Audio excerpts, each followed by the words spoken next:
அவளுக்கு தான் மரியாதைங்கிறது சுத்தமா தெரியாதே தம்பி. இப்ப எதுக்கு எல்லாரும் பூர்ணி சித்தியை திட்டிட்டு இருக்கீங்க?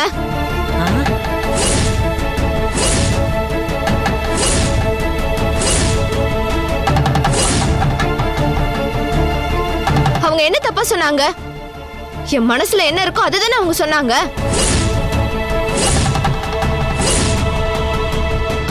சக்சஸ். மது நம்ம பக்கம் வந்துட்டா. இப்ப நாம நினைச்சது நடக்க போகுது. நீங்க சொல்ற மாதிரி பூர்ணி சித்தி போன்ல இருந்து நான் கால் பண்ணேன். அத நீங்க பார்க்கலனாலும் தாத்தா உங்களுக்கு போன் பண்ணி விஷயத்த சொன்னார்ல. அப்ப நீங்க என்ன பண்ணிருக்கணும்? உடனே இங்க கிளம்பி வந்திருக்கணும்லம்மா. ஏன் வரல?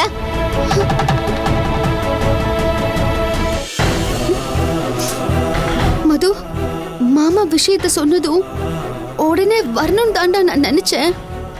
ஆனா அவார்ட் ஃபங்க்ஷனை பாதிலேயே விட்டுட்டு வந்தா அவங்கள அவமரியாதை பண்ற மாதிரி ஆயிடும்ல. மது, நம்ம திறமைய மதிச்சு விருது கொடுக்கறவங்களுக்கு நாம மரியாதை கொடுக்கணும்லடா. அதனால தாண்டா அம்மாவால வர முடியல. ப்ளீஸ் புரிஞ்சுக்கோ. அந்த விருதை நீயே தான் நேரடியா வாங்கிருக்கணுமா? வேற யாரும் வாங்கினா ஆகாதா?